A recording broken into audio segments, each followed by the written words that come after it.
In 1917, two revolutions took place in Russia which ended the imperial rule and set in motion a series of events that would reinvent the country's image and make way for huge social and political changes. This would ultimately lead to the formation of Soviet Union. Russia had been enduring social unrest for a long time, although the revolutions took place for a few short-lived months. Now fast forward to the Russian Civil War, which led to the Bolsheviks, the government led by Vladimir Lenin, claiming victory over the White Army, which was the Tsar Empire. The 300-year-old reign had come to an end. Why the history lesson, you might be wondering? Captain America the Winter Soldier, released in 2014, is still considered to be one of the best political thrillers to come out in recent times. This made me wonder more about how similar their stories are.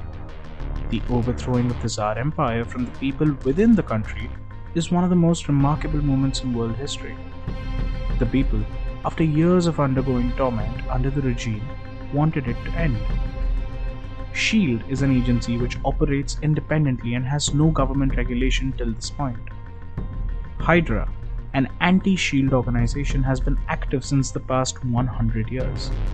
Their motivation is simple: world dominance. This is what Steve Rogers, aka Captain America, realizes towards the end of the film. The journey of him realizing that the forces involved in positions of power cannot be absolute and instead should be monitored is told beautifully. These people cannot be trusted. This introduces the idea of what totalitarianism actually looks like.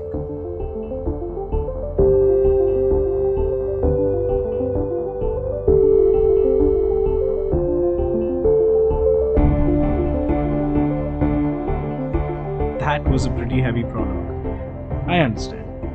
Let's start with dissecting the film to understand how ultimate power will often lead to uprisings and revolts. Steve is a true patriot who would sacrifice his life for the next guy in line. The price for freedom is high, and that's the price I'm willing to pay.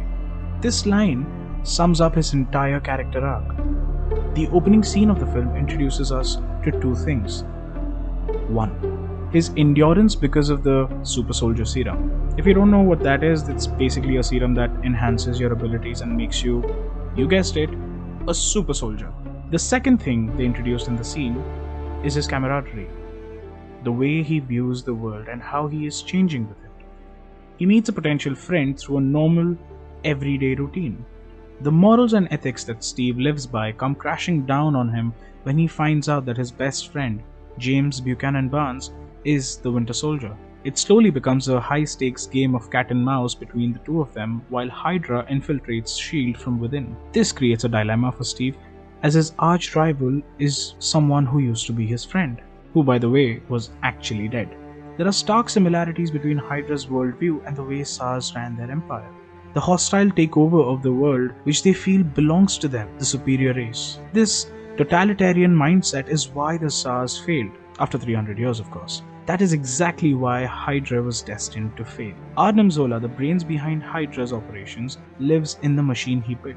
In the conversation between him, Natasha Romanoff, and Steve at an old SHIELD base, he mentions how people are being monitored every day for the people in power to predict what their next move is.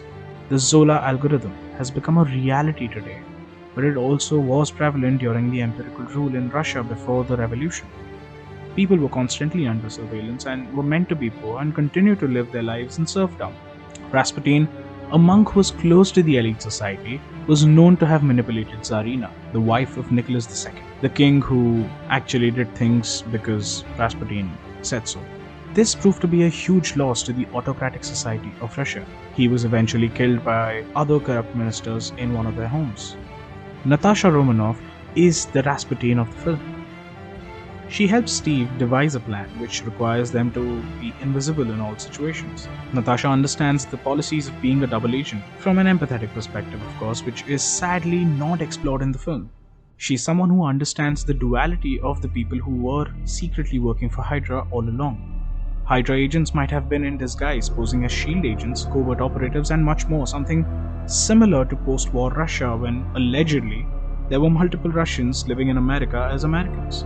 Captain America the Winter Soldier is a perfect amalgamation of the Cold War and the Russian Revolution. Steve Rogers, Natasha Romanoff, Nick Fury, and Sam Wilson act as the communists in the Russian Revolution. The Bloody Sunday, which took place at St. Petersburg, was the last straw that the people of Russia had. A majority of them took to the streets in order to overthrow the Tsar Empire because of that one single event. That's the speech which Steve Rogers gives towards the third act.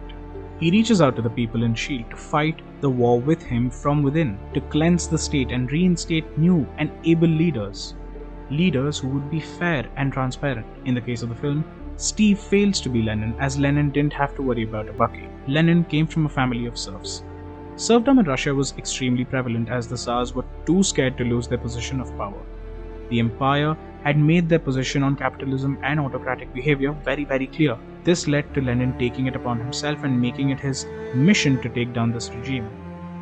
An activist by nature, he was exiled from Russia and sent to eastern Siberia. His comrades joined him in this ordeal, and this continued shaping his journey for a utopian Russia which would eventually be renamed Soviet Union. But did it really go according to the plan?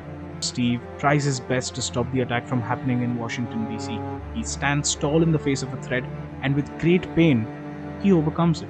He emerges successful in destabilizing Hydra's activities from all over the world.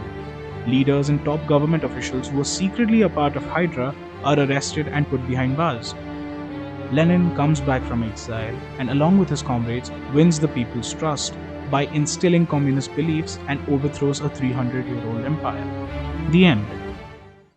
Right? Soviet Union later goes on to give rise to a leader like Joseph Stalin. He was known to be one of the most totalitarian figures in history. Hydra, still not dead, chooses to exist even deeper than before because